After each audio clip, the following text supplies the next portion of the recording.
आज आपको हम कार्बनिक रसायन विज्ञान के बारे में बताना चाहते हैं। तो सबसे पहले कार्बनिक रसायन को जानने से पहले थोड़ा सा इसके इतिहास के बारे में हमको जानना पड़ेगा। ये डेफिनेशन तो आपको हम बाद में बताएंगे। सबसे पहले जितने भी रासायनिक पदार्थ थे उन सभी रासायनिक पदार्थों को एक वैज्ञानिक थे, उनका नाम है निकोलस लीमरी।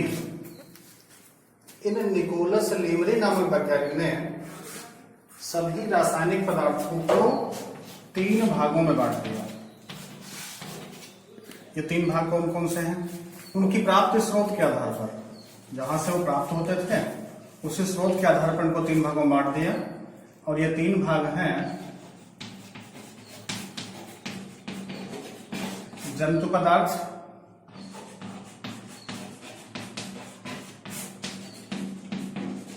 वनस्पति पदार्थ और खनिज पदार्थ। जैसा कि इसको एनिमल सब्सटेंस, जितने भी रासायनिक पदार्थ थे उन सभी रासायनिक पदार्थों को इन्होंने 3 भागों में बांटने का काम किया उनकी प्राप्ति स्रोत के आधार पर। जंतु पदार्थ उन पदार्थों को कहा जो जंतुओं से प्राप्त होते थे। वनस्पति पदार्थ उनको कहा जो वनस्पतियों पेड़ पौधों से प्राप्त होते थे, उनको वनस्पति पदार्थ कहा। और जो खनिज पदार्थों से प्राप्त होते थे उनको खनिज पदार्थ कहा। ऐसे पदार्थ जो खनिजों से प्राप्त होते थे उनको खनिज पदार्थ नाम दिया। यह वर्गीकरण कुछ समय तक तो चलता रहा, लेकिन उसके बाद में देखा गया कुछ पदार्थ ऐसे भी थे जो जंतुओं से भी प्राप्त होते थे और पेड़ पौधों से, वनस्पतियों से भी प्राप्त होते थे, या वनस्पति और खनिज उन दोनों से प्राप्त होते थे। इसके बाद कुछ वैज्ञानिकों ने क्या किया, जितने भी रासायनिक पदार्थ थे उन सभी रासायनिक पदार्थों को एक तो कार्बनिक पदार्थ और दूसरा अकार्बनिक पदार्थ। इसे अगर अंग्रेजी में देखें तो इसको कहेंगे सब्सटेंस। पदार्थ का मतलब यह हुआ, ये जो ऑर्गेनिक शब्द है यह ग्रीक भाषा के ऑर्गेन से बना हुआ है, अर्थात सजीव। तो कार्बनिक पदार्थ में ऐसे पदार्थ आते हैं जो जीव जंतुओं से प्राप्त होते थे, सजीवों से प्राप्त होते थे। कार्बनिक पदार्थ में सजीव जीवधारियों से प्राप्त होने वाले जितने भी पदार्थ थे उनको कार्बनिक पदार्थ कहा। और जो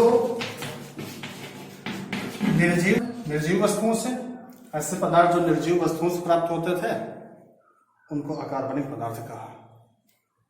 और इसी के आधार पर ये जो विभाजन था कार्बनिक और अकार्बनिक पदार्थ का, जो सजीवों से प्राप्त होते थे उनको कार्बनिक पदार्थ, जो निर्जीव से प्राप्त होते थे उनको अकार्बनिक कहा गया। यह विभाजन काफी समय तक चलता रहा। और इसी के आधार पर एक वैज्ञानिक थे वर्जीलियस। इन वर्जीलियस नामक वैज्ञानिक ने अपना एक सिद्धांत दे दिया जिसको वाइटल फोर्स थ्योरी कहा गया।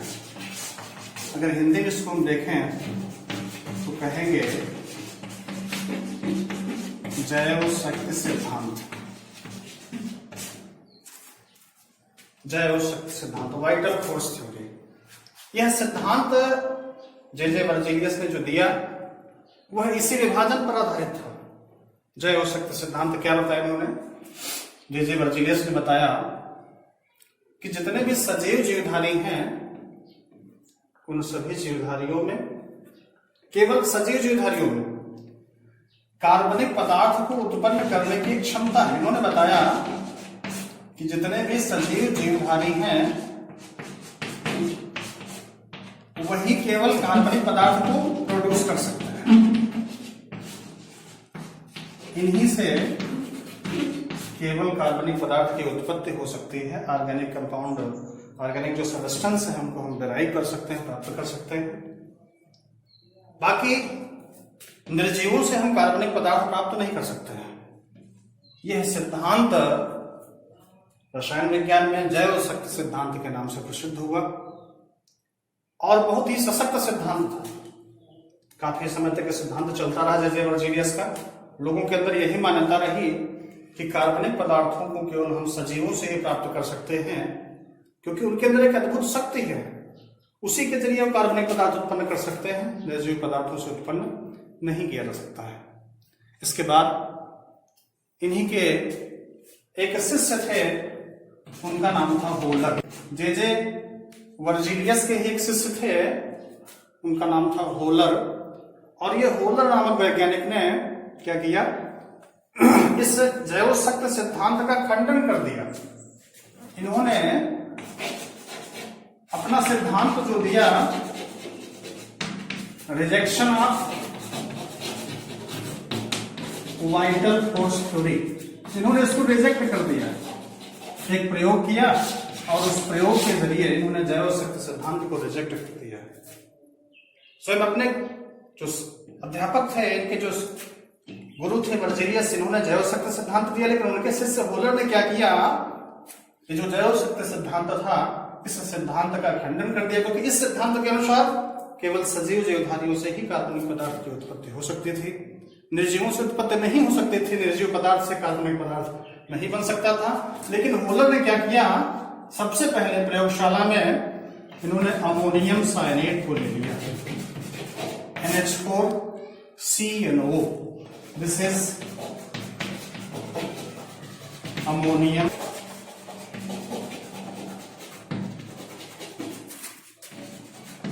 इस अमोनियम इन्होंने गर्म कर दिया। इस अमोनियम साइनेट, ये क्या है, अमोनियम साइनेट एक अकार्बनिक पदार्थ है, निर्जीव पदार्थ अकार्बनिक पदार्थ है। और इस अकार्बनिक पदार्थ से इन्होंने क्या किया, NH2CONH2 अर्थात यूरिया का निर्माण कर दिया। यूरिया क्या है, ये अमोनियम साइनेट इनऑर्गेनिक सब्सटेंस था, अकार्बनिक पदार्थ था, और इन्होंने इसके जरिए ये ऑर्गेनिक सब्सटेंस बना दिया, कार्बनिक पदार्थ बना दिया।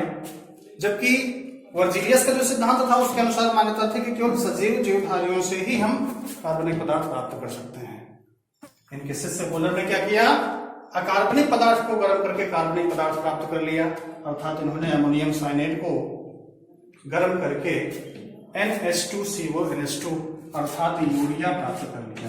सबसे पहला ये जो यूरिया है, यूरिया का सूत्र NH2CONH2 है। इसको जो सही तरीका है लिखने का, वह तरीका ये है, ऐसे इसको लिखा जाना चाहिए। इसका नाम, अगर इसका हम रासायनिक नाम देखें तो रासायनिक नाम इसका कार्बेअमाइड है, कार्बेअमाइड, ये इसका रासायनिक नाम है। तो सबसे पहला जो कार्बनिक यौगिक था प्रयोगशाला में, ये प्रयोगशाला में निर्मित प्रथम कार्बनिक पदार्थ था यूरिया। सबसे पहला यौगिक जो है यूरिया का निर्माण हुआ प्रयोगशाला में। इसके बाद यूरिया NH2CONH2, यह सबसे पहला कार्बनिक यौगिक था जिसका संश्लेषण प्रयोगशाला में किया गया। जबकि इसके पहले यही धारणा थी कि केवल अकार्बनिक केवल सजीव पदार्थों से ही, जो सजीव जीवधारी है उन्हीं से कार्बनिक पदार्थ बना सकते हैं, निर्जीव से नहीं बना सकते। लेकिन होलर ने क्या किया, अकार्बनिक से कार्बनिक पदार्थ का निर्माण कर दिया। इसके बाद तमाम सारे वैज्ञानिक थे, उन्होंने अलग अलग कई प्रकार के कार्बनिक यौगिकों की खोज की, जैसे मेथेन का संश्लेषण हुआ, बर्थेलो ने किया। एसिटिक एसिड का संश्लेषण किया गया, अन्य सारे तमाम सारे कार्बनिक यौगिकों का संश्लेषण किया गया, निर्माण हुआ प्रयोगशाला में। धीरे धीरे बहुत सारे तमाम ऐसे कार्बनिक यौगिक थे जिनकी खोज हुई। तो अब जो परिभाषा आई कार्बनिक रसायन की,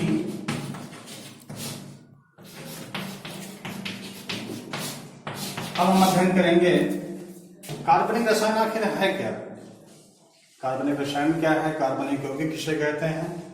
तो जैसा कि नाम से जानते हैं, कार्बनिक रसायन विज्ञान की वह शाखा जिसमें हम कार्बन व उसके यौगिकों का अध्ययन करते हैं, कार्बन और उसके यौगिकों का अध्ययन करते हैं, उसे कार्बनिक रसायन कहा जाता है।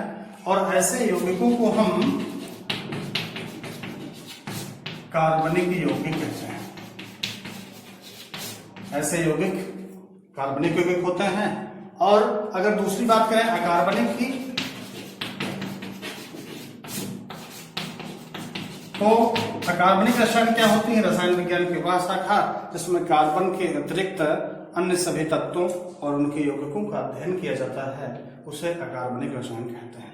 जैसा कि हम जानते हैं अभी तक करीब 118-119 तत्वों की खोज हो चुकी है, और उन सभी तत्वों में केवल एक कार्बनिक रसायन में हम किसका अध्ययन करेंगे, कार्बन व उसके यौगिकों का अध्ययन करेंगे। और बाकी अन्य जितने भी तत्व हैं और उनके यौगिकों का अध्ययन हम कार्बनिक रसायन में करते हैं। फिर भी अगर हम देखें तो कार्बनिक रसायन, जो कार्बनिक यौगिक हैं, उनकी संख्या अकार्बनिक यौगिकों की तुलना में बहुत ज्यादा है। कई कारण हैं इसके। पहला कारण तो यह है कि जो कार्बनिक रसायन में आने वाला जो तत्व है, मूल तत्व कार्बन है। कार्बन के अतिरिक्त इसमें हाइड्रोजन आता है, ऑक्सीजन है, नाइट्रोजन है, कहीं कहीं पर सल्फर का भी यूज कर लेते हैं। तो कार्बन जो है, इसके स्ट्रॉन्ग कैटेनेशन पावर, कार्बन तत्व जो है, इस तत्व में सबसे ज्यादा कैटेनेशन पावर होती है, श्रृंखलन की क्षमता। व्हाट इज ये कैटेनेशन पावर मीन्स होता है श्रृंखलन क्षमता। सबसे अधिक कैटेनेशन पावर कार्बन की होती है। जितने भी तत्व हैं आवर्त सारणी में अगर हम बात करें तो सभी तत्वों में सबसे स्ट्रांग अगर पावर है किसी की श्रृंखलन क्षमता तो कार्बन की है। और यही कारण है कि कार्बनिक यौगिकों की संख्या अकार्बनिक की अपेक्षा अधिक होती है। धीरे धीरे जैसे जैसे कार्बनिक यौगिकों की संख्या बढ़ती गई तो उनका नामकरण की भी आवश्यकता पड़ी। अब अगर कुछ सीमित तत्व हो तो उनको याद रख सकते हैं, लेकिन चूंकि इनकी संख्या लाखों में है, बहुत अधिक संख्या होने के कारण इनके नामकरण की आवश्यकता पड़ी। तो सबसे पहले वैज्ञानिकों ने क्या किया, नामकरण की एक पद्धति सामने लाए जिसको नाम दिया गया ट्रिवियल नॉमेनक्लेचर। एक ये पद्धति आई सबसे पहले। इसको अगर हिंदी में देखें तो कहते हैं निरर्थक नाम पद्धति। इस पद्धति में जो नाम दिया गया तत्वों को, सारे कार्बनिक यौगिकों को, वह साधारण नाम थे। जैसे किसी को प्राप्त स्रोत के आधार पर नाम दे दिया गया, किसी में जैसे जो गुण थे, गुणों के आधार पर उन्हें नाम दे दिया गया। जैसे मेथिल जो CH3OH था, इसको मेथिल एल्कोहल कहा गया, क्योंकि एल्कोहल जैसे गुण थे तो एल्कोहल कहा गया। मेथिल इसलिए कहा गया क्योंकि लकड़ी के भंजक आसवन से प्राप्त किया जाता था। दूसरी चीज CH3COOH, इसको जो नाम दिया गया एसिटिक एसिड कहा गया, क्योंकि इसमें सिरके जैसे गुण थे। चूंकि लैटिन भाषा में एसिटम शब्द से मीन्स होता है सिरका, इसलिए इसको एसिटिक एसिड कहा गया। लेकिन ये ऐसे नाम थे, इन नाम से जो नाम दिए गए, इन नामों से न तो इसके संरचना के बारे में हमें जानकारी मिलती थी, न तो इसके गुण क्या है इनके बारे में जानकारी मिलती थी। इसके बाद क्या हुआ, वैज्ञानिकों ने जितने भी कार्बनिक यौगिक थे उनके नामकरण की एक नई पद्धति दी। दूसरी पद्धति IUPAC system.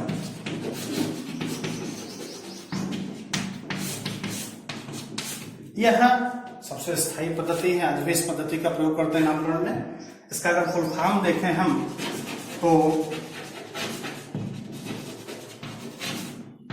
International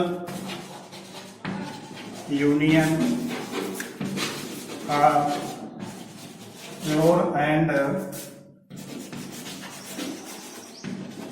applied chemistry.